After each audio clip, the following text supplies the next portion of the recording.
Hey, what's up, everybody? Welcome back to another episode of the Scumbags Movie Podcast, episode number 140. My name's Seth. My name's Nick. How you doing, buddy? You know, pal, I'm doing great. I'm so excited for you to come back to work tomorrow because it's been quite boring. Oh, God. Took some vacation days, pal. Jeez. You can only take these days. Happy fucking holidays. Hey, we're going to have a nice little Christmas party. Rock it around the cool. Christmas tree. I gotta say, though, on my days off, I watch some kick-ass films. And we did that episode 2 weeks ago about the best films of 2019, and holy shit, man, I just watched like 3 of them in a 2-day span. Yeah, you've been watching some good ones. Which ones have you gone through for the listeners? Well, I've watched Marriage Story on Netflix. I see a lot of people talking about that, the latest Noah Baumbach film with Adam Driver and Scarlett Johansson. It really should be called Divorce Story. I think that's the irony of it. I guess so, yeah. But great film. Really well acted. Enjoyed it.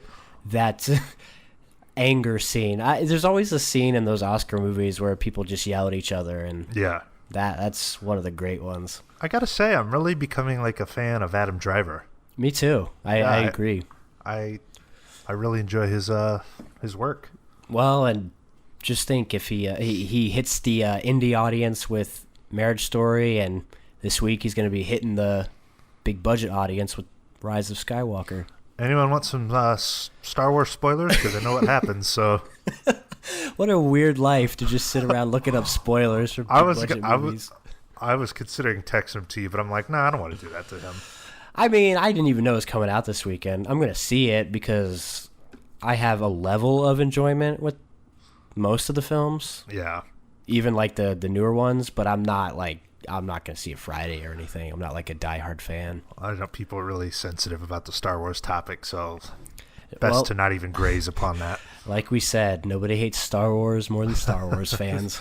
Very true. I already saw people bitching about some early reactions. But anyways, Marriage Story, I watched Honey Boy. Ooh. Man, I've been dying to see that. Found it at one of our theaters pretty close by. And Honey Boy Butt. Shia LaBeouf kicks ass in that movie. Playing his kind dad? of a version of his dad. And yeah, it's fucking great. Very simple film. Almost like it's like a Florida Project sort of thing, kind of dirty. Like the vibe of it. Yeah, they're living in like this kind of hotel looking thing, and it's just a kind of a dirty movie. Okay. Is there Great like film. Parts where he's doing even Stevens and Transformers and stuff? I mean, like, it's very subtly implied. Like, there's the shot of the kid, that's like all over the poster. He's wearing like a shirt that Shia would have had on, and like even Stevens, and you can tell what it's going for sure. Isn't the first shot the part in the trailer where he's being blown up? Yeah, the Lucas Hedges. I guess that's supposed to reference Transformers. Yeah, I would think so. Lucas Hedges. Go ahead.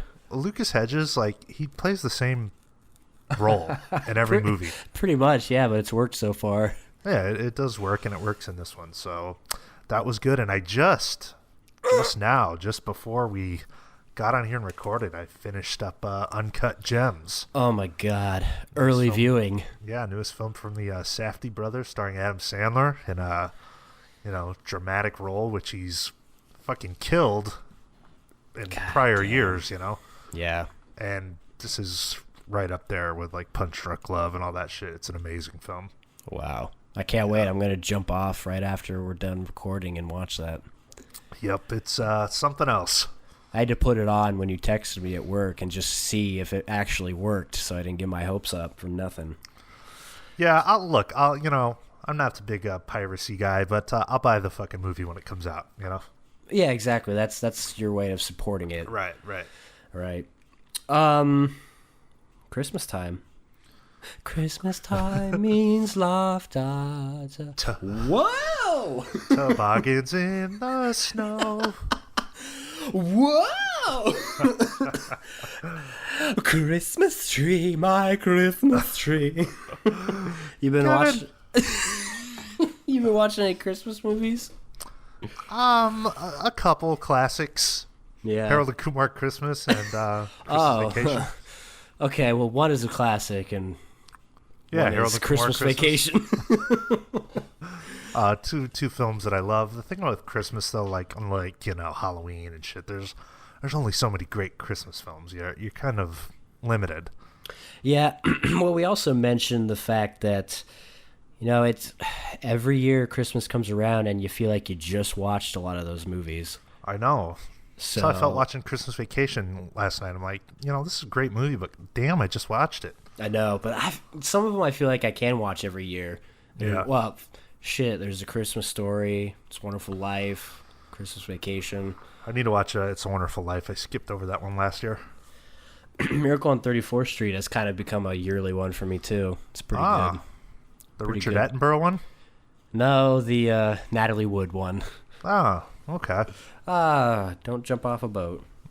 Don't get married to Speaking of Richard Attenborough, which makes me think of Jurassic Park, which makes me think of Laura Dern, who was in Wow, Marriage you're Story. really stretching for that. Look, everything connects to something else, but man, Laura Dern was looking like a baddie in that Marriage Story film, man. She is a baddie. She's also really good actress. Yeah, I was like, God damn. I like a little cougar. Yeah, A little bit of that Laura Dern. yeah, that, yeah. And then Ray Liotta was in it looking plastic as ever. He looked like he was suffering throughout. Like watching his performance just made me feel ill. I love Ray. Oh, yeah, he's great. But just something, he just looks sick or something. He could be. Great movie, though. Yeah, I just haven't really delved too much into the Christmas stuff yet. I mean, there's not much time left. Oh, yeah, you're running out of time, bud. Well, the thing about this time of the year, especially for, us movie aficionados, is that you've got Christmas movies you want to watch, you've got all the year-end movies you want to watch, you got all just the random stuff you want to watch. There's just a lot to try and get to and fit in this time period. I'm just skipping over the bullshit Christmas movies. Like, I don't need to sit through Santa Claus. I just don't. Yeah. I think, that was a yearly one for me. T already told me she wants to do a marathon, so... Oh, of all three of them? Yeah. Like three horrible films back to back to back. Two. One horrible film, one not great film, and one great film. Great. A great Christmas movie. Not a great film. Great Christmas movie when you're a kid? Okay. Well, now we're getting deep because I think maybe my liking of it stems from childhood. Maybe it's nostalgic. Yeah, I mean, it's fine, but it's like, I'm thinking, shit, I watched that last year. I'll be okay if I skip a year. Well, yeah, that's all the power to you, pal. How about The Grinch? Which one? Well, either one. I already watched the original, the animated one. Yeah, it's I've only seen like that a few 20 times. minutes, so it's... Where did you watch it? Do you have the Blu-ray? I've got the Blu-ray, yeah. Okay. I don't have the Blu-ray, but I do like that, and I like Charlie Brown Christmas. That's classic. Ooh, okay. I do want to watch The Snowman again. Oh. Did you forget? I did. Wow. And that's a shame because that is a masterpiece. Like It's an animated masterwork. It's a great little animated film. So good. But getting into some news that's happened lately. Not a ton, not a ton worth talking about. We had a couple deaths in the family. Every year I like seeing when... Okay. Rip. Yeah, rip a burp. Every year I like to see when... I mean, obviously the Oscars do it, but I like when TCM puts out their in memoriam video. It's just like those things always get me, even if I don't care who's in it. It's just Who died this year? Who's the big one? Shit, I forget already. I'll have to look it up. But a couple that we had recently was Danny Aiello. Okay. Rep. Who was in Do the Right Thing, Leon the Professional, Jacob's Ladder, Godfather Part 2, Once Upon a Time in America. Those are some big films. Yeah. So, rip Danny. Born in Rip. 1933. Holy shit. And then one maybe a little lesser to a lot of people, but one I always enjoyed was Rene Auberjonois. Who? Rene Auberjonois. I'm pretty sure you would know if you saw him. But I thought it was a woman. No. I mean, Okay. he's got the physical features of one, but I remember him so vividly in The Patriot because I watched that so much growing up. He was in The Little Mermaid. I think he played Sebastian. He was in MASH, McCabe and Mrs. Miller, Batman Forever, King Okay. Kong, the 76 version. He was always kind of more like a character actor, but, rip to Rest Renee, in rip peace. to Danny. Wow. You know what this means? Another year where my Chevy Chase death prediction doesn't come true. Hey, that's good. Another year my Dick Van Dyke death prediction doesn't come true. That guy probably won't die till he's 127. Damn, he's like a Kirk Douglas. Yeah, but at least Dick Van Dyke looks human. Yeah, Kirk Douglas. Shit, he just turned like, what, 104, 105? 103. 103? Yeah. Shit. That's crazy. At that point, do you just like wish for death? Well, I mean, it depends how functional he is. Like, if he can just sit there and, maybe he enjoys watching movies or something. Maybe, Wouldn't be yeah. too bad. Yeah. I mean, I just looked him up. There's just a picture and him with nurses surrounding him trying to get him out of his little wheelchair. It's pretty incredible because Michael Douglas looks about 90, so How old is Michael? shit, he's got to be like 76, 77. Really? If not older. Man, Yeah. let me see. I would say 75. Oh, fuck. Okay, I was That's going to say 76, yeah. That's crazy because I don't know. I just time is we don't need to get into it, but It's depressing. Catherine Zeta is 50. Shit. Catherine Zeta still looks great though. Oh, she could still get that daddy D. She does from her daddy Michael. Granddaddy. Go. Man, ooh, damn. Look-alike daughter? Holy shit. Oh, I bet she's hot. Yeah, look up Carys, Carys, Zeta Douglas. Let's see. Never Carrie's- mind. Never mind. Oh, how old is she? Yeah, I'd even look her up. Oh, she's 16. Ooh, you're a creep. Oh, no. Get me out of here. The FBI's coming. There's a knock on my door. Well, it's all right. These chicks, they look older. They do. It's a sick world we live in. Yep. Speaking of sick world, I don't know how in any way it relates, but you ever see Train to Busan? I did. Yeah, I actually watched that last year. You like it? Or actually, earlier this year. I enjoyed it, yeah. Yeah, Korean, or I guess more like foreign films in general, just seem to do things a little better because it's such a stagnant genre, the zombie genre. Yeah, the zombie thing is way overdone. Yeah, but they did it pretty well. But they announced a sequel coming soon. Okay. I think next year. Train to Busan 2, Electric Boogaloo. I mean, like, I really liked that movie. I Yeah. mean, it just seemed like, do we need more of it? No, because then you start to get to the saturated Right. part of it. But there was some really good moments in that first movie. Yeah. Yeah, I wanna start getting more into like the Asian filmmaking, I guess. It's kind of one of those untapped countries I never Korea and China and all those ones. I haven't got too far into it, but I've seen a few of them, and generally I've really liked what I've seen. Yeah, a lot of good stuff. Every year, National Film Registry comes out with their list of films that they deem culturally significant. And this year they announced the Peanut Butter Falcon.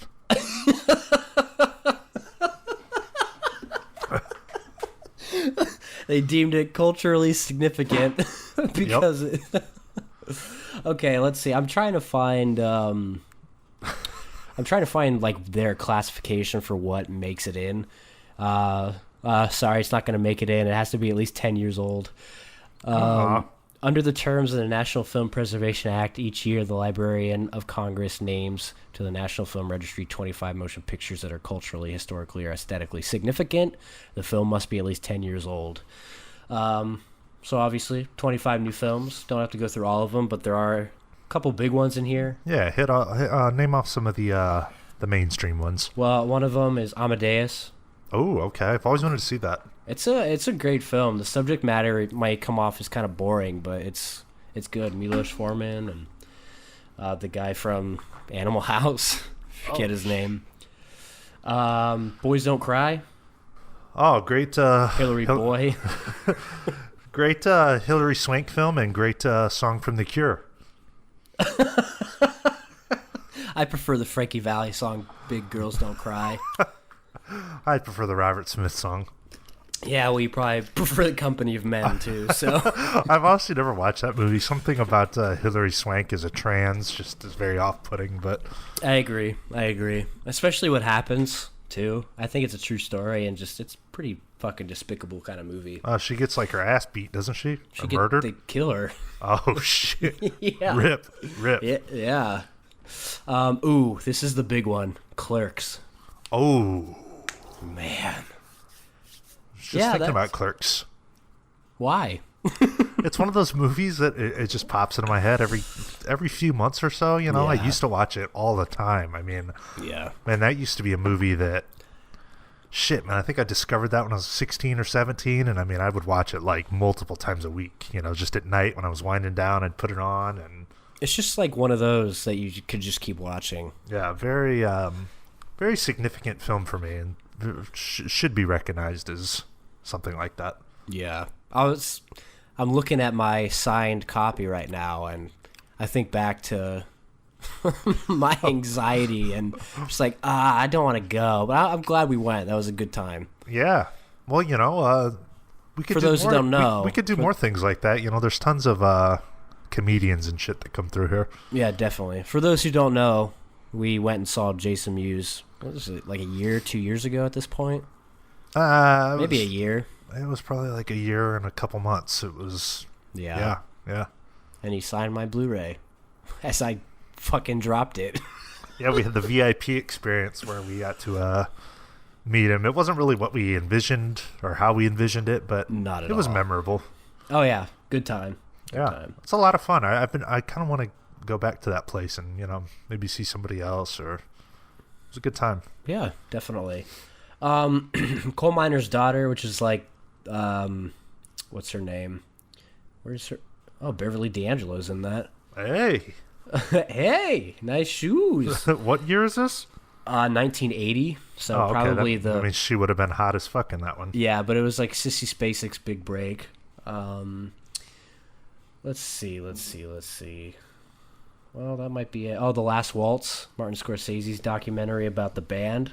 Okay. Old Yeller. Ooh. You like that one? Don't ask me why, but I watched that like 20 times as a kid. Well, I did the same thing with The Parent Trap, so... Yeah, great, depressing dog film. Yeah. Spoiler, Yeller gets rabies and they have to shoot him. Well, it's from 1957, Yeah, so... so sorry if If you you... haven't seen it, that's your fault. Yeah. Platoon. Okay. Not Was my it- favorite.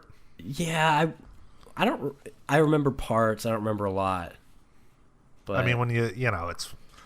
I don't think it's one of the heavy-hitting war films, but it's solid. yeah, solid.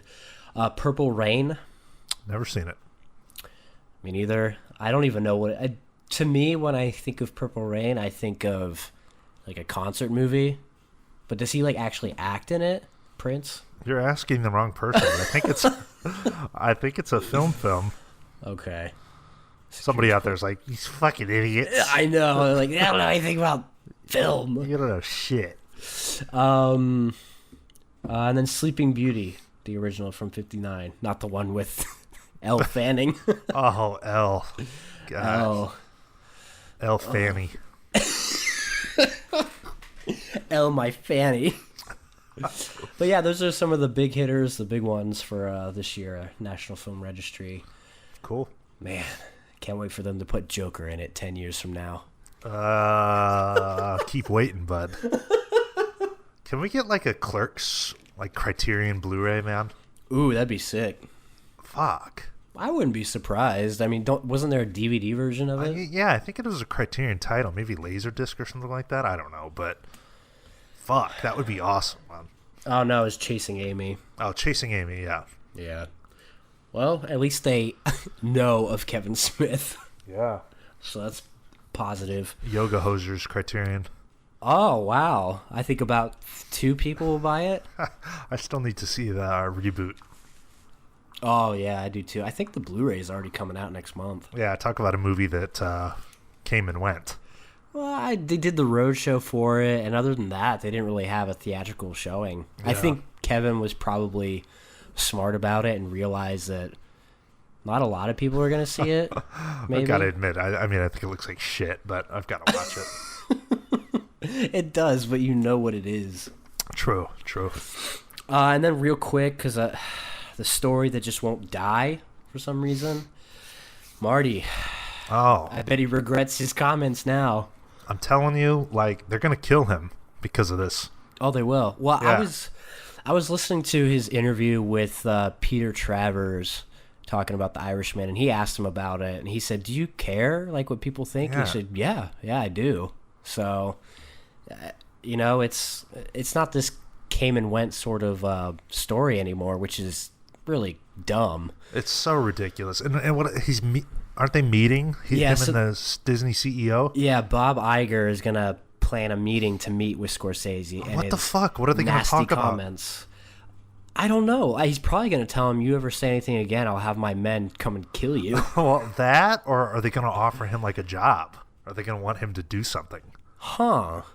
I kind of thought that too. Like, what if they fucking say, "Hey, here's this movie that we want to make about Buy this him superhero. off. Yeah, like, we want you to make it. You make it as cinematic as you want."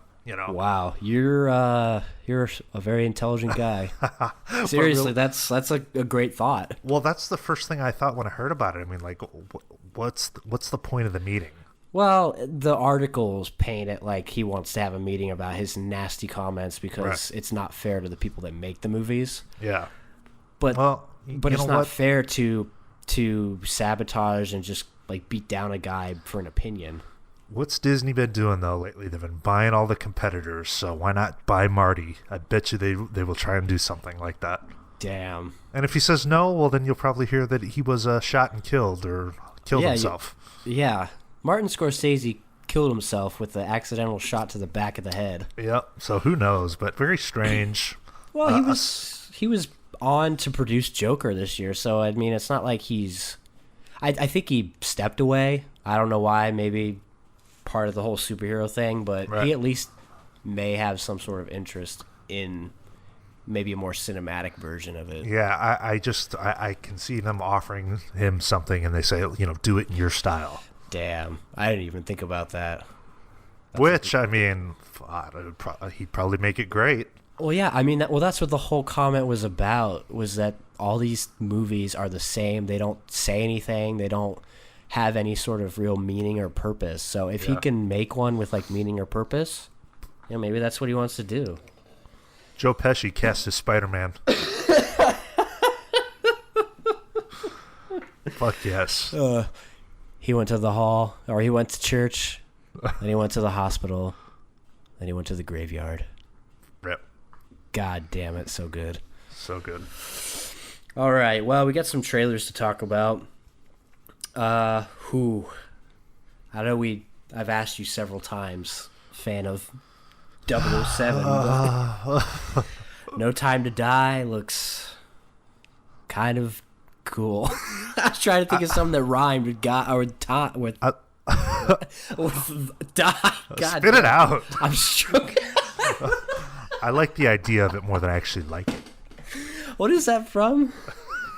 Role models. Okay. Oh yeah, isn't it Christopher Mintz-Plasse? He's like, I like the idea of what? They're sitting down at the restaurant and they go, "Do you like Coke?" I like the idea of it more than I actually like it.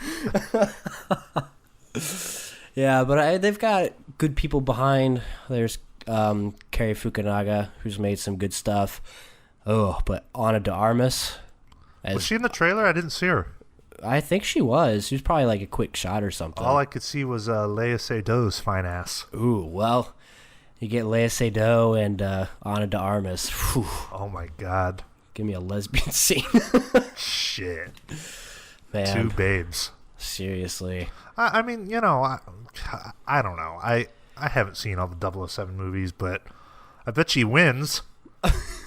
Well, I don't know, because there's that talk about a woman 007. There's talk of Daniel Craig being done with it. Well, 007 isn't him. It's a I get it. persona. It's a code name, yeah. Yeah, it's a code name.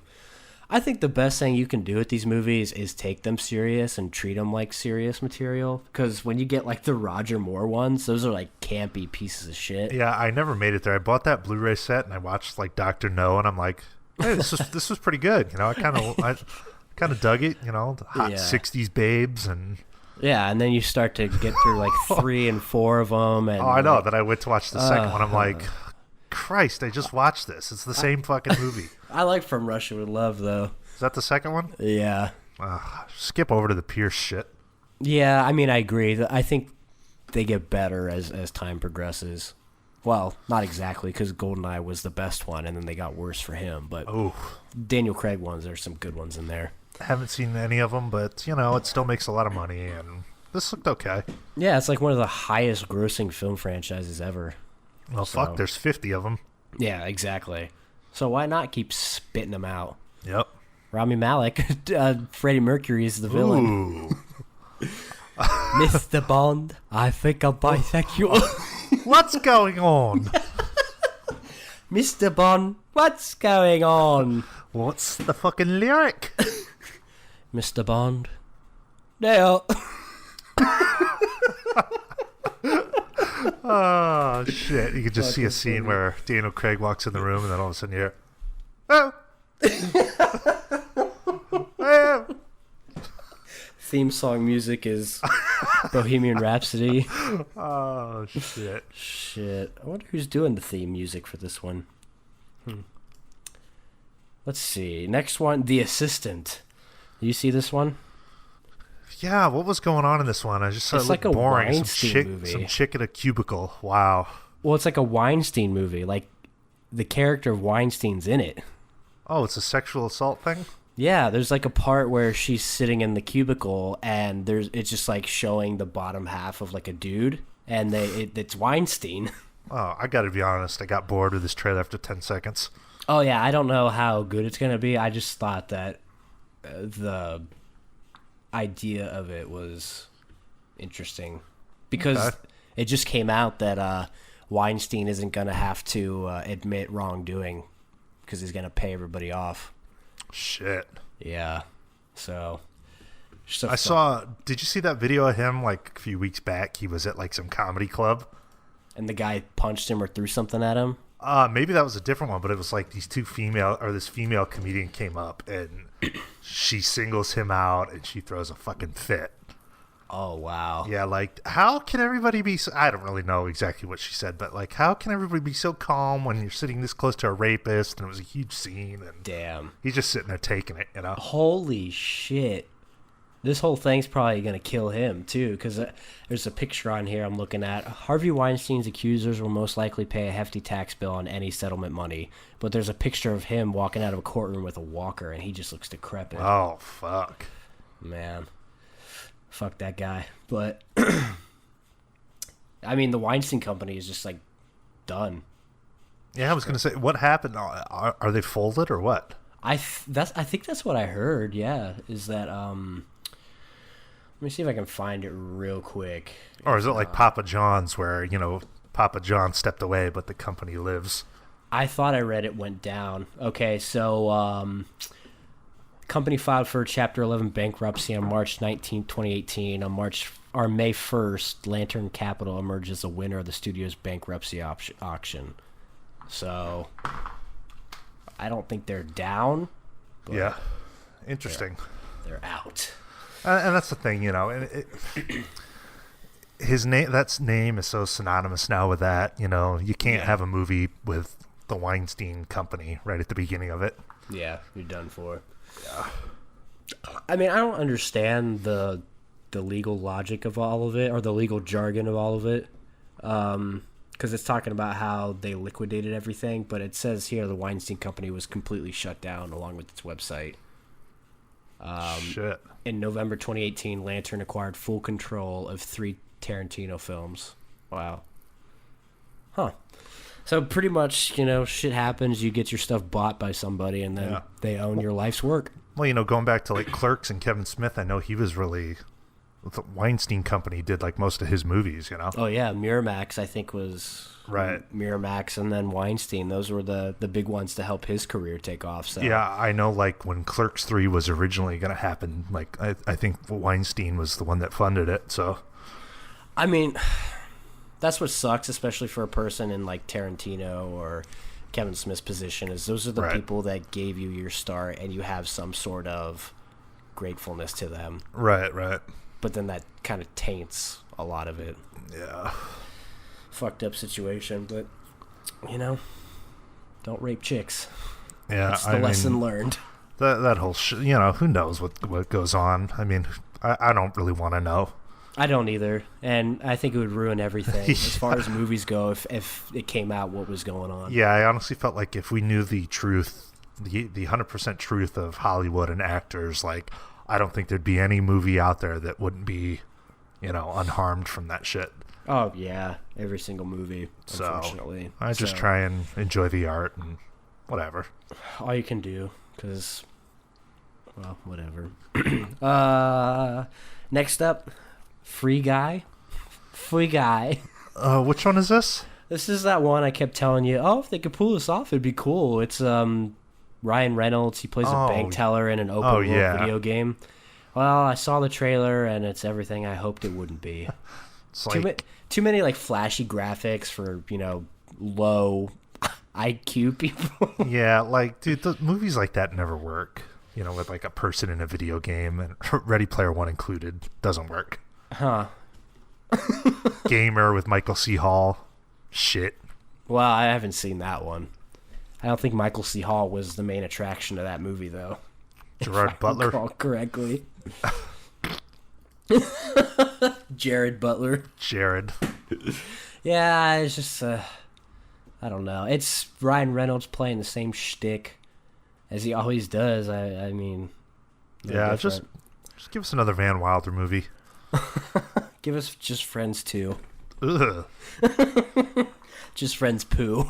Yeah, no thanks. Next up, Ghostbusters Afterlife. Is that how you feel? Yes. How do you really feel? It's just, look, I'm not a huge fan of Ghostbusters. Okay, I know people like love that movie. I think it's a thing you had to grow up with. Maybe. I've seen it a couple times. It's fine. I mean, I enjoy it. It's not bad by any means. This doesn't feel like anything related to that. This feels like one of those things now. Everything's trying to cash in on that like Stranger Things vibe, Kid hangout movies. Yeah, like edgy kids hanging out, and fuck, it's even got Finn Fuckhard in it. Finn Fuckhard. I mean, whatever. I don't know how like diehard fans of Ghostbusters are reacting to this trailer. I'm not sure. I really haven't looked into it all that much, but it wasn't what I thought it was going to be. It's not to say it's going to be bad, but I thought because they were getting everybody back, it would be focused on the original characters. But it seems like they're bringing in new characters, younger characters, and just using shitty cameos. You're going to see Bill Murray for like 3 minutes of screen time, if that. Well, I'm not going to see him at all because I probably won't watch it. Yeah, same. I don't know. Like we said, Ghostbusters, the original two are fine. But it's a product of the time. That was like some goofy comedy kind of genre. I mean, I honestly feel like transition. Like if this one didn't have Ghostbusters in the title, you would just think, oh, it's like some Stranger Things, rip-off. I don't know. Yeah, one of those. But whatever. People seem to be interested in the film, so... Yeah, well, it doesn't star women, so... Well, that'd be fine if it starred funny women, but... Yeah, well, who are some funny women? Good question.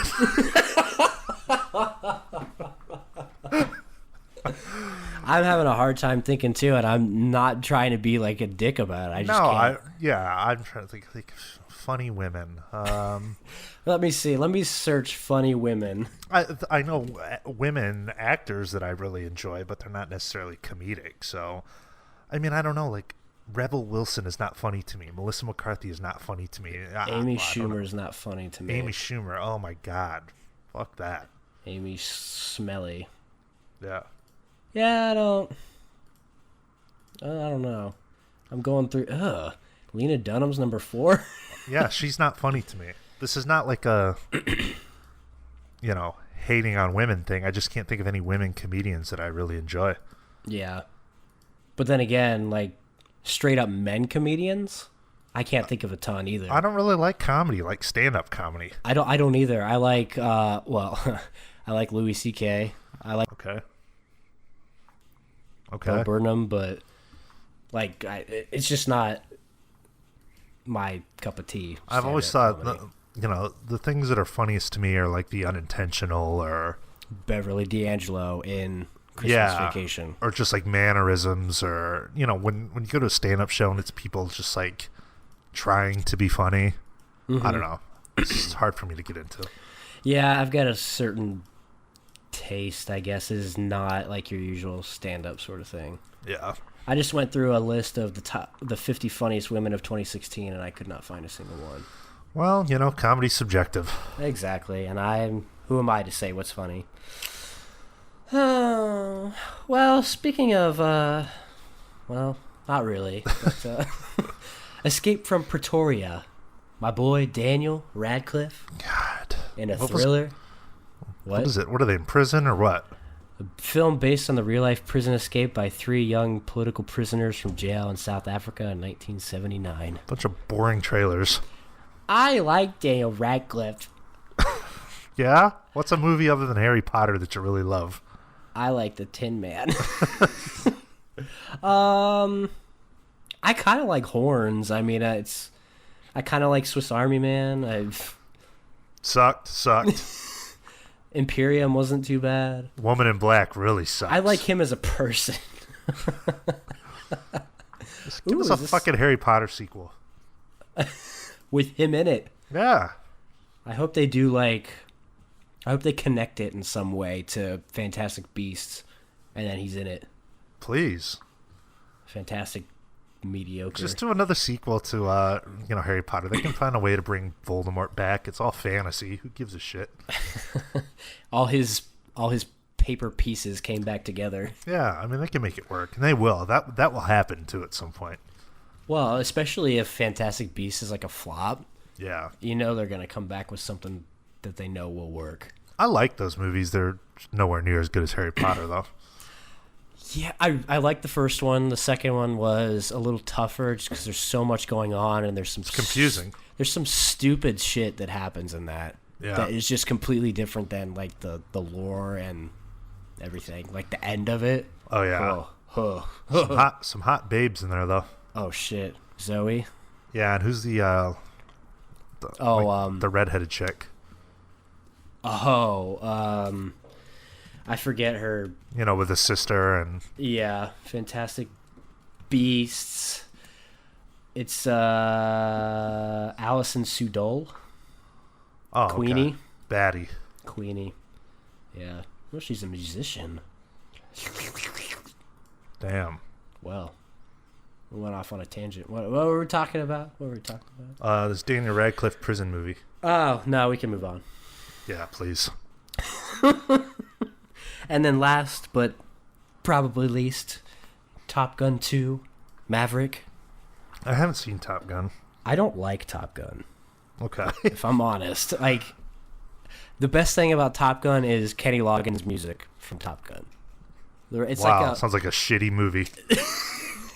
You probably haven't heard a Kenny Loggins song in your life. I've heard that song of the Winnie the Pooh song. Well, maybe you should listen to one of his more mature songs. I know that's right up there with your IQ level, but... Oh, Winnie the Pooh doesn't know what to do. Oh. Yeah, maybe that's why I don't like it. Cause it's... Look, I don't know anything about Top Gun, but based on what I've seen from this movie, it looks like it'd be okay for a sequel to an 80s movie or whatever year that was. It could easily be improved upon just with the improvements in stunt work and CGI and right. I don't think it looks like a pile of shit, Well, if I'm being honest, I didn't watch the trailer, so but I will check it. It's just like I have no interest in it, but quality-wise, it looks okay. Yeah. Well, wasn't Val Kilmer supposed to come back? Yeah, is he in that movie? He's in the original, and I'm pretty sure he's supposed to be in the new one. Yeah, he's in there, but I can guarantee you it's like it'll be like Robert Loggia's appearance in the Independence Day sequel. Well, maybe, yeah, because he can't even talk. Yeah, I was going to say, what are you going to have him do? Well, he's probably going to be Miles Teller's dad or something. Yeah, I mean, I don't know. Oh, wait, no, he's Goose's son. Okay. Poor guy. Yeah, seriously, that sucks. But that's it for trailers. Should we go into some Blu-rays and stuff, or should we get to the good stuff? Just, let's knock out everything we got, and then we'll get into our topic. Okay. Well, let me take a look at some Blu-rays coming out this week, or next week, I guess I should say. The 24th? Holy shit. Yep, it's going quick. Wow, this year's just flying on by.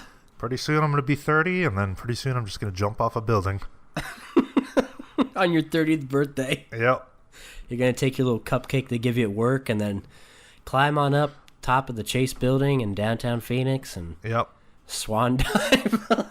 I'll eat it, sadly, in my apartment, and then I'll... Oh, my God, I can just imagine that picture. And I'll jump off. Well, rip. It'll just be me on the podcast now. I fucking hate getting older, bro. Like, it bums me out. I don't want to talk about it. It's depressing. All right. It's depressing, and I'm not even where you are yet. Hey, we're not far apart, but, you know. Soon enough, buddy. Soon enough.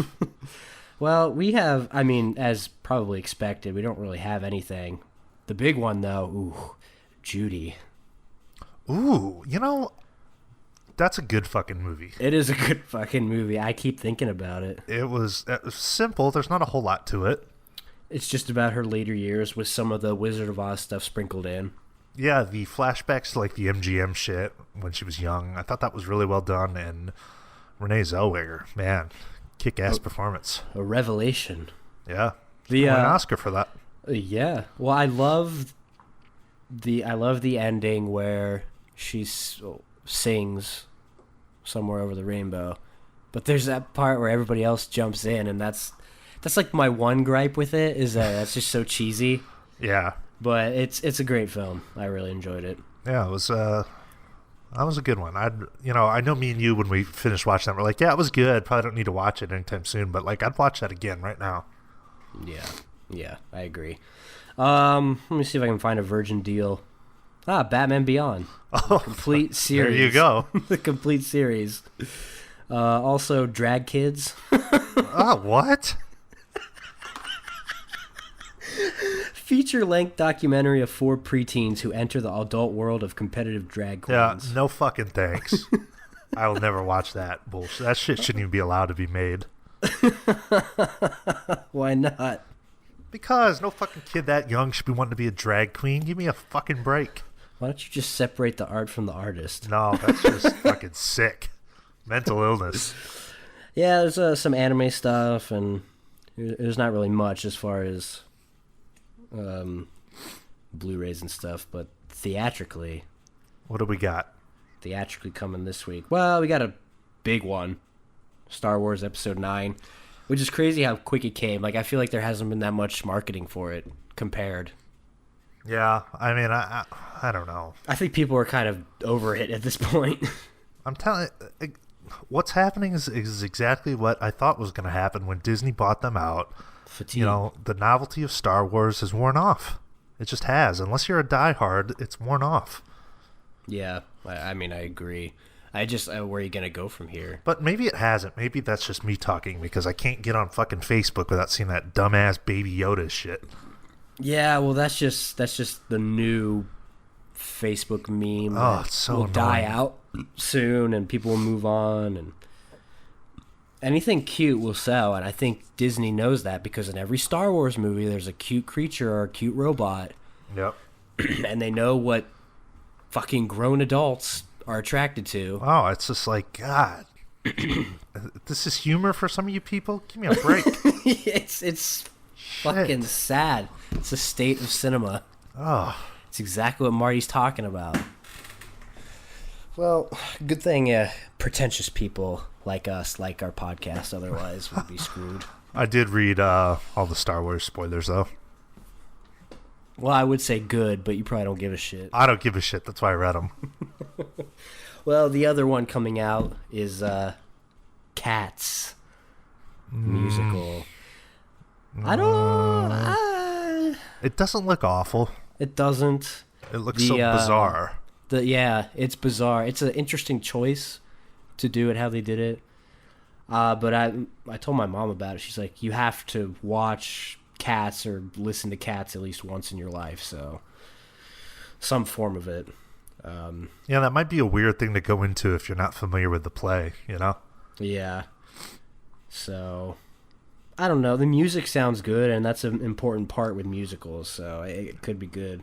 There's a lot of people in that. Oh, yeah. Taylor Swift. Oh, I give her something Swift. She's so fucking fine, especially now she's put on just a little bit of weight. She's, like a little bit of chunk. Yeah, that's, that bony figure's kind of, it's evened itself out a little bit. I will say, though, one person that I'm really not fond of, I don't find funny at all, James Corden. Yeah. You don't like his carpool karaoke and that bullshit? I think that's interesting, but that's probably more so because of the artists the people that he has on. Yeah. But as far as him, I think he's just like Fallon. I think he just tries too hard. Yeah, he's... I don't know. Out of all those guys, the only one that I could really watch consistently would be Conan. Yeah.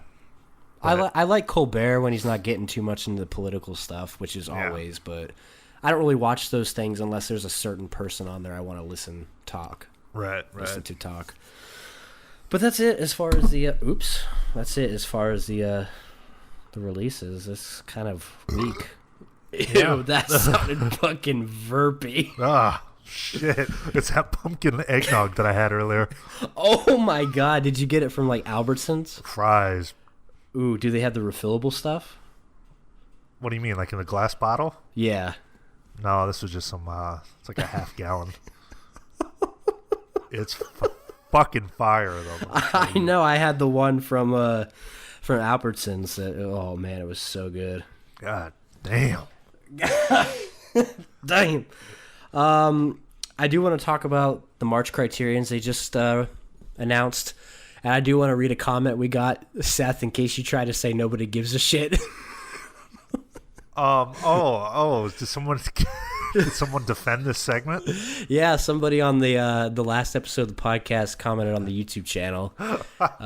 It just says JK as the profile name, but it says, "Yo, Seth." Is this very critical of me?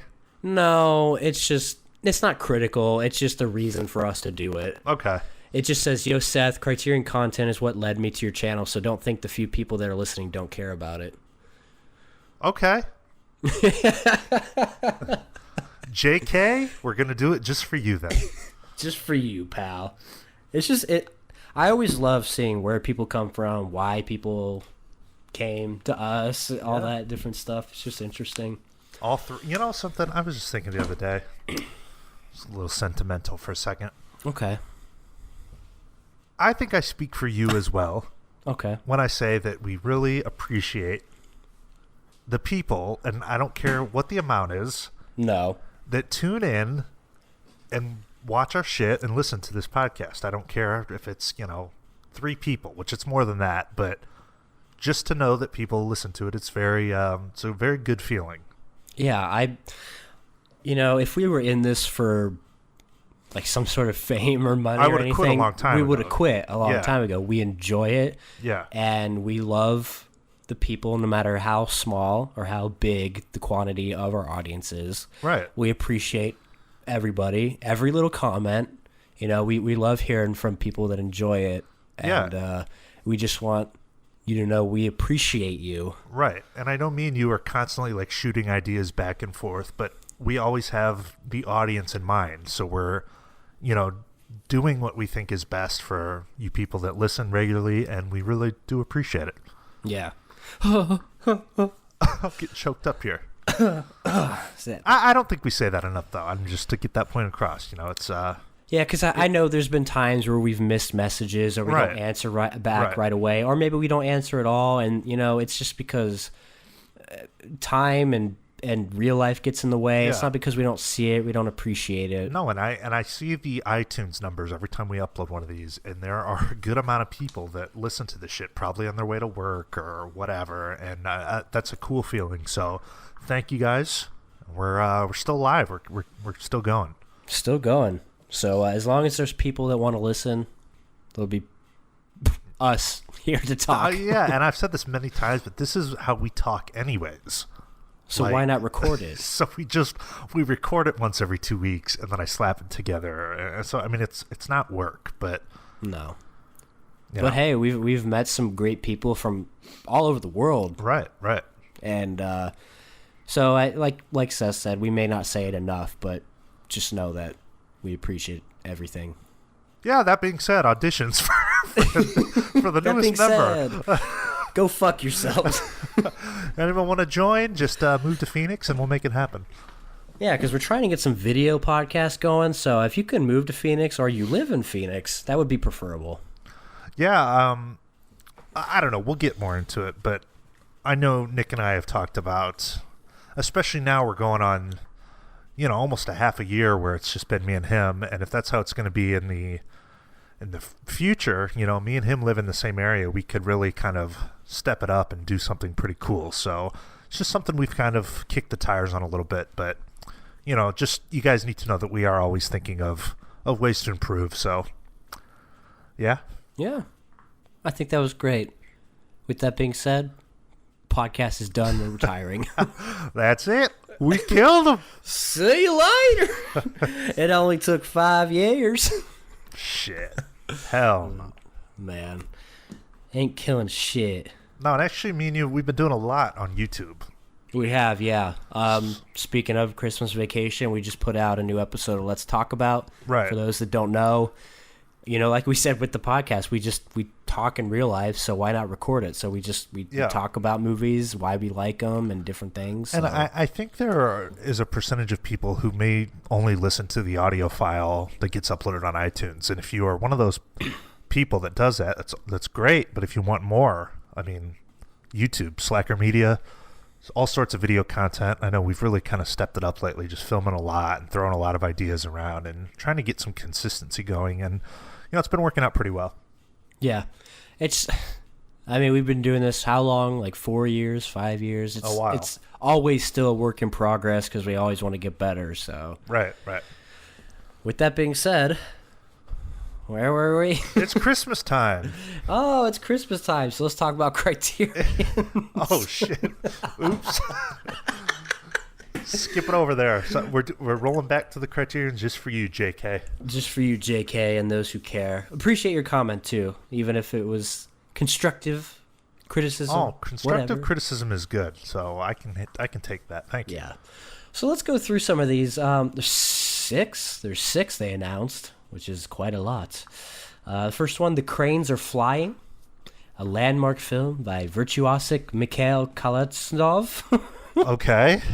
Tells the story of Veronica and Boris, a couple who are blissfully in love until the eruption of World War II. Oh, that's got you're all over that. Tears them apart. Oh my god.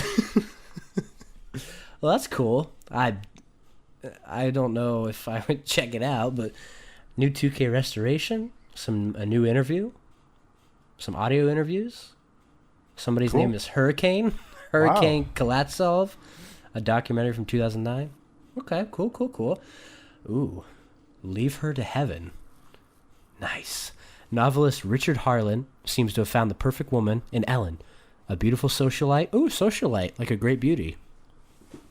Cool. It's a good movie. It's a good movie. Who initiates a whirlwind romance and steers him into marriage before he can think twice. Yet the glassy surface of Ellen's devotion soon reveals monstrous depths, as Richard comes to realize that his wife is shockingly possessive and may be capable of destroying anyone who comes between them. Cool. That sounds interesting. Singular Hollywood masterpiece. Looks like there's only one. There's one supplement on there, an interview. So maybe it'll be one of those cheap ones. This next one, I was so confused when I saw this. It's called Bamboozled, and Spike Lee. yeah, well, I didn't realize that. You thought it was just a I thought it was- blackface film? Yeah, I thought it was a blackface film. I was like, Criterion, what are you doing? This is not going to be good. But yeah, Spike Lee film. I can't believe I didn't notice Damon Wayans in blackface. Wow.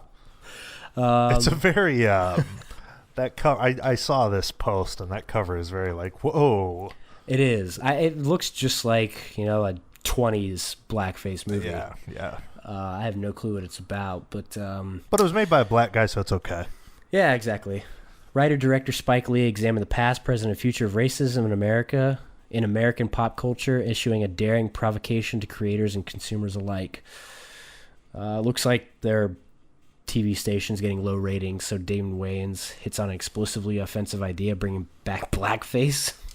Okay. This is one of those movies, though, and we talked about this before. Like, I saw this cover, and then I looked it up, and I was reading reviews, and it doesn't seem like it's good, regarded as like some great film, Yeah, I was trying to understand that too, because it doesn't. Maybe it's because Criterion thinks it's like some. It's got to be like a race message, that they're. Well, in Spike Lee too, they love Spike Lee, so. But that's what I was thinking. We've talked about this before, but it's like, is it getting to the point where, okay, every month they announce 5-6 titles, are they going to start running out of significant stuff to put out? So we're going to have to start putting out like, the 6th best Spike Lee film. You know what I mean? Like, I don't know. No, I know what you're saying. At some point, you're going to run out. Right. I think it'd be cooler if they just did like, maybe 2 titles every month. Yeah. But yeah. Whatever. Because, you could go on forever at that point, but like 4, 5, 6. Yeah, there are a ton of great films that could use the royal treatment, so I'm sure that won't ever be an issue. But some of the choices they make kind of, I don't know, surprise me. Yeah. Yeah. Next up, Salesman. Let's see. Let me just get to the worlds of 4-dog door-to-door Bible salesmen as they travel from Boston to Florida on a seemingly futile quest to sell luxury editions of the Good Book to working-class Catholics. Sounds like American Honey selling magazine subscriptions. Oh, I like to make money. Get turn. Interesting. New 4K restoration. Always like to see that. Undertaken by the George Lucas Family Foundation. Oh, interesting. Oh, neat. Well, he's got to find something to do nowadays. Well, you could just lay around in piles of cash. Well, I just mean like a hobby, because that just sounds, as great as that sounds, it sounds kind of boring. You could have any hobby you want with the amount of money he's got. Pedophilia. Remember when we almost ran into him in Chicago? Did we? Am I imagining that? What's the story? Was when we went to hang out in What's the Downers... frequency, Kenneth? Maybe this is just like some dream I had or something, but we were like driving around the zoo, Lincoln Park Zoo, I believe, in Chicago, and somebody told us that he was like he had just been there. I think you're right. Yeah, so like we were close. I think I remember that now. Yeah. Crazy. Interesting. Of all the things to forget. Huh. That's interesting. Showboat? A rich portrait of changing American entertainment traditions and race relations. Showboat spans 4 decades and 3 generations. Oh, sounds like a Linklater film. Ooh. As it follows the fortunes of a stage-struck Magnolia, an aspiring actor whose journey takes her from her family's humble floating playhouse in the 1880s South to the height of fame in the 1930s North. Well, I like movies that play with time. Time is the best character you can have. I don't know where I heard it or how I heard of it, but there's a song in this movie that's great. And when I saw the black guy on the cover, what's his name? Paul Robeson, just took me back. Great song. So maybe I'll check it out. Well, a movie that spans that much time, I wonder how long it is. It's less than 2 hours. Oh, that's fitting a lot into a small time frame. Yeah. And then the last one, The Prince of Tides, a film by Barbra Streisand. Okay. Summoned to New York after his sister attempts suicide, Tom Wingo, Nick Nolte, must service her memory, reckoning with the traumas of their southern childhood so that her psychiatrist, Streisand, can help her recover. But Tom's sessions with Lowenstein will plunge him into the depths of his own long-repressed pain and reawaken the possibility of love within him. Okay. 7 Academy Awards, Best Picture, Best Actor for... Jesus. Well, nominated for 7. Best Picture and Best Actor for Nolte. Wow. Interesting. Cool. Go Barbara. Go Barbara. Go Barbara. Go Frills. Go Cards. Go Frills. That's funny. Yeah, so that's it for the Criterion. So why don't we get into the main topic? Why don't you say what you said a couple minutes ago? It's Christmas. Again. Yeah, so this is what, maybe the 4th year we've done a podcast around Christmas time. So, a lot topics are getting tough. You can only talk about so many Christmas topics. We've exhausted a lot of the big ones. I don't know. We were talking and we came up with the idea of discussing unconventional Christmas films that people may associate with Christmas time, but they're not necessarily marketed as a Christmas movie. There may be a Christmas scene in the film, but it's not really a Christmas movie in the likes of like Christmas Vacation or something like that. No, that's a great way to put it. Basically, non-traditional or non-Christmas Christmas movies where Christmas may be involved at some point, but it's not the focus. It's not the the main topic of it. Right. So I've got a couple lists here. Who are we? What lists are we looking at? Who are we referencing? So right now we're on Movie Phone. Okay. 19 best non-traditional Christmas movies you should watch right now. Okay. This first one here is Shane Black. He's notorious for always putting his movies during Christmas for some reason. Oh, I guess he just loves the holiday. But the first one, Iron Man 3. Oh, I love this one. Well, Iron Man 3, not so much. This next one, though, I do love. Kiss Kiss Bang Bang. Never seen it. Which is the better Robert Downey film. I think Michelle Monaghan at her hottest. Oh. And Val Kilmer's in it, too, as a gay cop. Okay. It's just it's a great, funny film. I really enjoy it. Did you ever see The Nice Guys? Never did. Okay. Well, I'd say it's in the same vein as far as comedy. Shit, she's bad in this movie. She is bad in that God movie. Damn. But yeah, it's a great little cop drama, I guess. Well, cop dramedy. I was gonna ask you what's Christmassy about it, but I see Michelle prancing around in this little skimpy Santa suit. So yeah, it's set during the time of Christmas. Cool. So that one. Ooh, you were just talking about this one, Eyes Wide Shut. Eyes Wide Shut. Yes. I can't wait for this 4K to come out. When is that releasing? Probably next year. I mean, obviously, but I'm not sure. I think it hasn't been announced, but my sources have said that it's coming. That film disturbed me. I've only seen it one time. I love it, but I've only seen it once. Me too, and I love it too. Definitely, it's during winter. I don't know how much is Christmassy, but it's definitely during winter. Yeah, I'm trying to reflect if there's any like specific Christmas scene, but nothing says Happy Holidays like masquerade orgies. Yeah. Merry Christmas. Join the sex cult. So bizarre. Such a, I don't know, very intricate, classic Kubrick, and a great way for him to, end his career. It's a very complex film. Yeah. Interesting topic for, I think he died before it came out. Yeah. I believe I watched that documentary Film Worker, which is about Leon Vitali, I think is his name. Oh, the great prankster? No, maybe that's not his last name. I think it is, though. I know what you're talking about. Leon Vitali. Yeah, that's him. He was like Kubrick's right-hand man, and it's all about him, and I think it was like left up to him to edit it, as best as he thinks Kubrick would have wanted it. Oh, wow. That's really interesting. Yeah, and he was also Lord Bullingdon in Barry Lyndon. That's right. As much as I love that film, I don't remember it as much as I want to. Yeah, you should check out that documentary. It was on Netflix. I think it still is, but just really interesting, like hearing his encounters with Kubrick and some of the crazy shit. Kubrick was kind of an enigma, so to get somebody to talk about him, especially like a right-hand man. It's interesting. Yeah, speaking of Christmas, I remember a part in this documentary where Leon is talking about how like they were busting their ass on one Christmas on Christmas Day to edit one of his films. I can't remember which one, but just very interesting. Damn, that's fucked up. Yeah, it's kind of a tyrant at times. Yeah. Well, let's see. Better Off Dead from 1985. Looks like it's got John Cusack. If you can't appreciate that quote from this cult classic, then you need to carve out some time over your lazy holiday break to watch this very funny movie. I guess there's a chick in a reindeer suit, so I assume it takes place during. Okay. Batman Returns. Okay. Tim Burton film.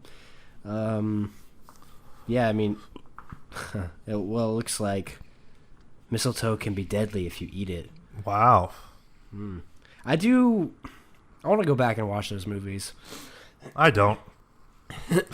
Well, I do want to watch like the shitty ones too, just because we had a good time when we did the commentaries. Yeah.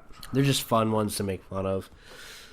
Edward Scissorhands. Okay, this one is, I could definitely see this as a Christmassy sort of thing. Shit, I'm sorry. Just what the audience wants to hear, you hacking into the microphone. Hey, well, at least I came on, didn't fake being sick. True. Well, at least you... Never mind, I don't even want to get into it. At least I didn't call out of work. Yeah. Mean Girls? There's that scene where they do the slutty Santa Claus show. Okay, that's good eye candy. I don't like that movie, though. There's parts that I think are funny, but I don't think it's that as that good movie as is people. So overrated. I think it's funnier than Bridesmaids. Well, that doesn't take much. It probably is. Ooh, God, Just Friends. See, you have a hard-on for this movie. I think it's a piece of shit. I do love this movie. It was one that I watched a lot growing up. It's, I think, the best example of Ryan Reynolds' shtick that he always plays.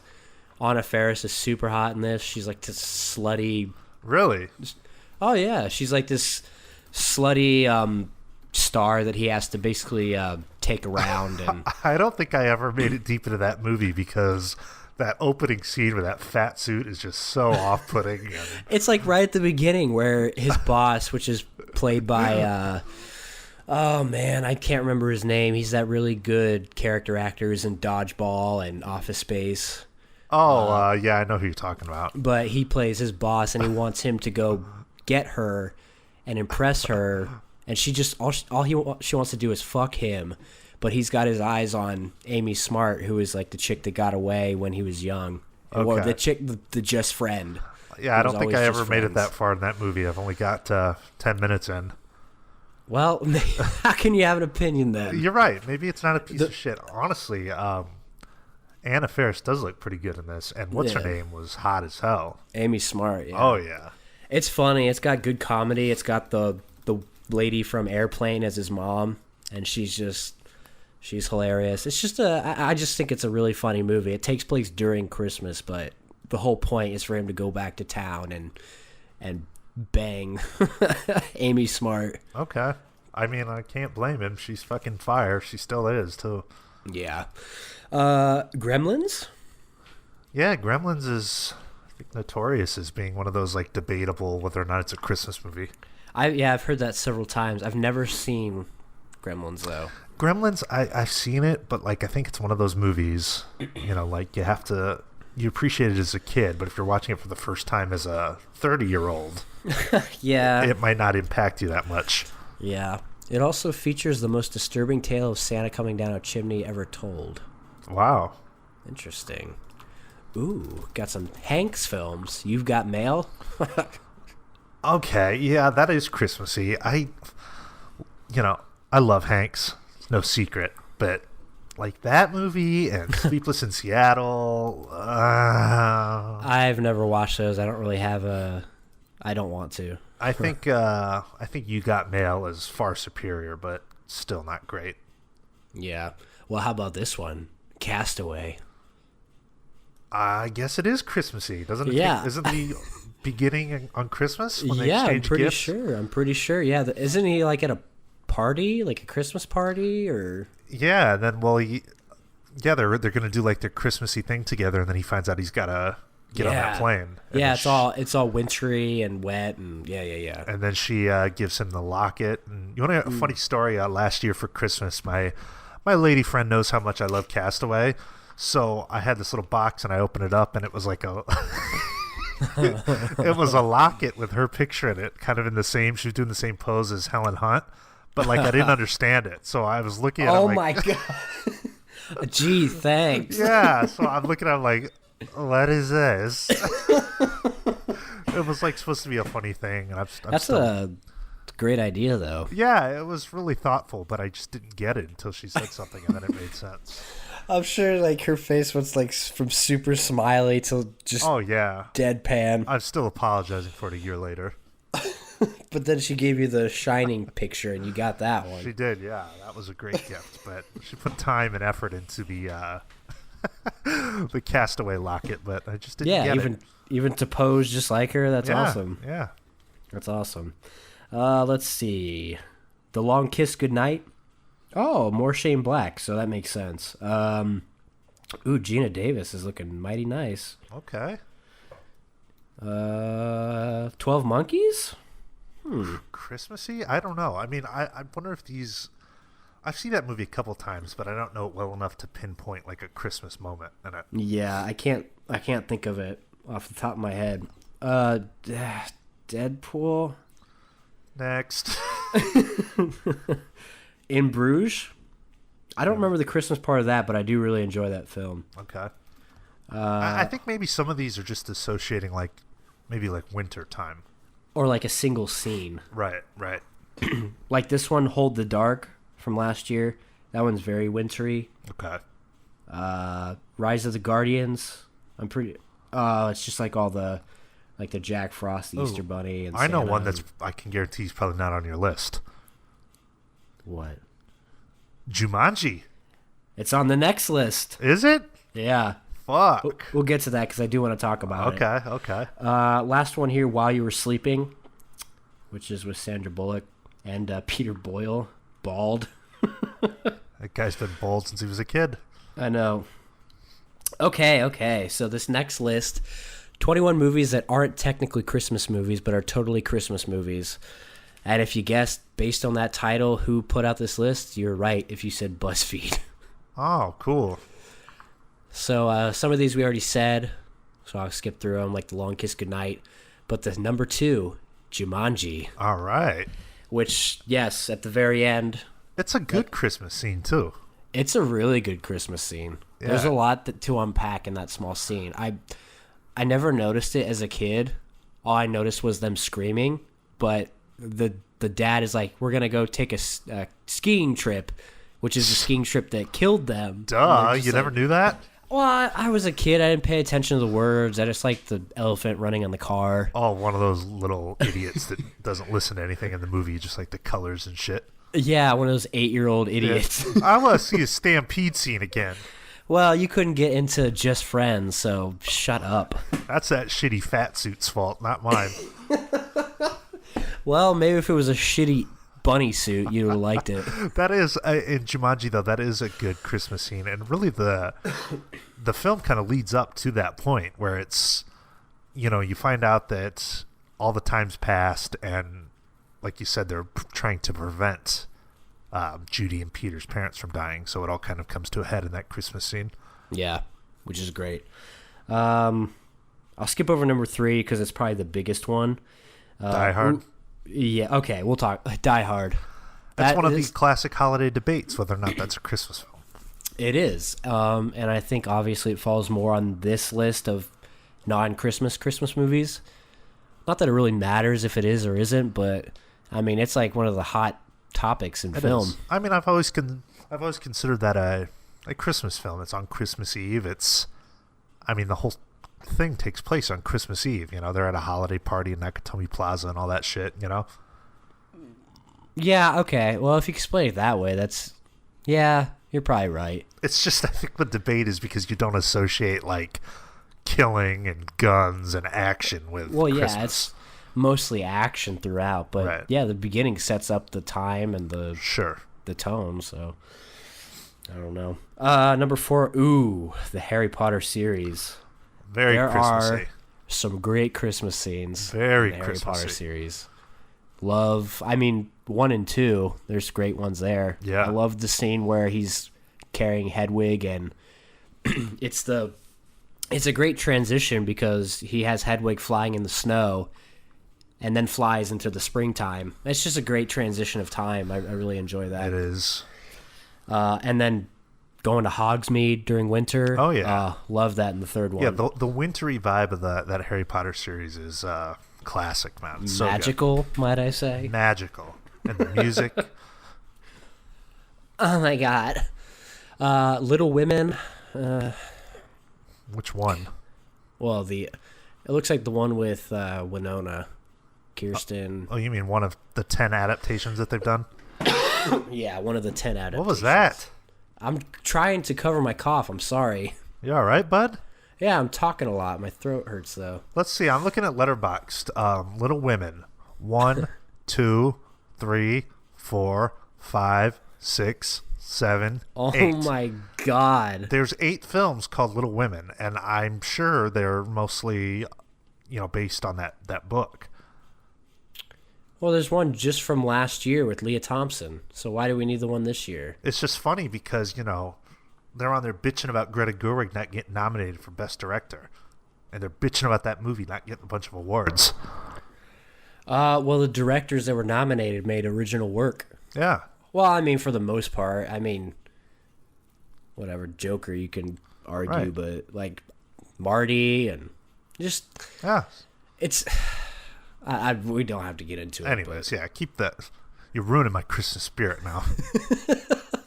Well, let's get back to it with The Sound of Music. This is the one I was waiting to talk about. I have not seen this in a long time, so I don't remember the Christmas scene. It's Is it there just is like none. wintry? Yeah, there is no Christmas scene. It's just wintry.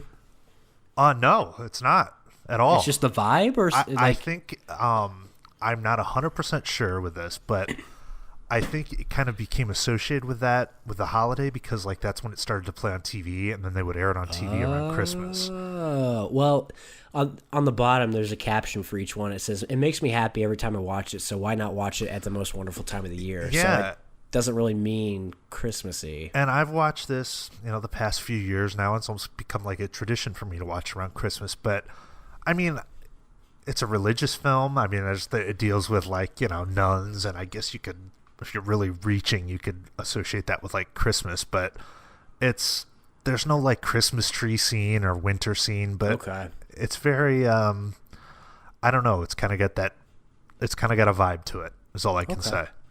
Okay. But I do think a lot of that was kind of attributed to when they started to air it on TV, and it just seems to play on TV a lot of times around Christmas.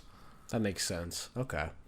This next one, also not much of a Christmas movie, but a wintry movie, The Grand Budapest Hotel. Okay. I think maybe it's more like the color and the just the vibe is you kind of feel it. It's just like a wintry, Right. cold sort of movie. Excuse me. Catch Me If You Can. Oh, great film. Not a Christmas movie at all, but it has a few scenes that take place around Christmas time. Okay. That's a great film, though. Yeah, you're right. It is. The Last Unicorn. It's always on TV. It's always on TV here in Germany. You probably know the song, but not the movie it belongs to. Also, Christopher Lee is the Mad King. Desk Set. Katharine Hepburn and Spencer Tracy. Ooh, damn. Grace Kelly. Man, she was one of the premier hot chicks from that era. What? Okay, let me see. Grace Kelly. In what movie? Rear Window. I mean, that's the one you should look up, but the movie I'm talking about is Desk Set. Oh, I love these bad old bitches. It's fucked up, though, but because she was like a great actress, but she was forced to marry this, like, rich guy, rich prince or something of Monaco. Jesus. Yeah, it's fucked That is up. fucked up. If you watch the videos of the wedding, she just looks so depressed. Wow, she was hot. She was, yeah. Lady and the Tramp. Okay. Wintry, maybe. I don't remember that movie. I don't remember that movie either. Yeah. Groundhog Day. Never seen it. I haven't either. But obviously it's around February. We're going to get shit for that. People love Groundhog Day, man. I know. Sorry. Ooh, Just Friends again. Oh, enough already. Enough with the mitching. Enough with the mitching. Maybe you should check it out. Nah. Stepmom with Susan Sarandon and Julia Roberts. What a piece of shit. Have you seen it? Yeah, for some reason. Sounds like a movie you saw with Becca. No, this was years ago. I hated it when I was younger and watched it. Oh, okay. All I remember is the poster, and it's just on a park bench staring off or something. Oh, wow. It's like one of those Hollywood video movies that always stuck out to me, but I never saw it. Yep. The Family Stone. Oh, with Coach. What's his name? Coach. Yeah, from Poltergeist. Oh, Craig T. Nelson. Yeah, Craig T. Nelson. And Rachel McAdams. Coach, what a series. I've never seen it. I but have I a just know you fascination don't with that shut show. the fuck up about it. I'm like fascinated by that series, Ron. Yeah. And they shot a fucking reboot pilot like a couple years back, and they shot the whole thing, and then it got scrapped. Man, I'd pay big bucks to get my hands on that reboot pilot. Would you? Like $50. Like a GoFundMe. That was just a great show, but I'm not surprised it didn't work. It wouldn't work nowadays. I don't know. It was just a good concept. Yeah. The Parent Trap. Ooh. I'm trying to think of the Christmas scene in this, though. I don't think there is one. I don't like this movie. How come? Really, I'm just curious. I mean, it's not great or anything, but I'm just curious why. Well, the original film always annoyed me. Out of that scene when she's singing, just aggravates me. I've never seen it. And the Lindsay Lohan one, well, enough said. You didn't say anything. The mom's hot, though, or the new wife. Oh, Meredith Blake. Is that her name? I don't fucking know. No, that's not her real name. That's the name of the movie. Oh, she's hot in that movie. Elaine Hendricks. God damn. Well, even the real mom, Natasha Richardson, she was good looking, but she died in a ski accident. I don't remember. Yeah, it was fucked up. She died in real life? Yeah, in a ski accident. Jesus Christ. Yeah, really, really fucked up. Oh, shit, that lady. Yeah. A ski accident? Yeah. She, smashed her head on the ground. What's her name? Natasha Richardson. Jesus. Yeah. Oh, she was married to Liam. Damn. Liam Neeson. Oh, yeah, I knew that. Did you? Yeah, I did. Now that we're talking about Epidural hematoma after skiing accident. Shit. Well, she might have been a great actor, but she wasn't a great skier.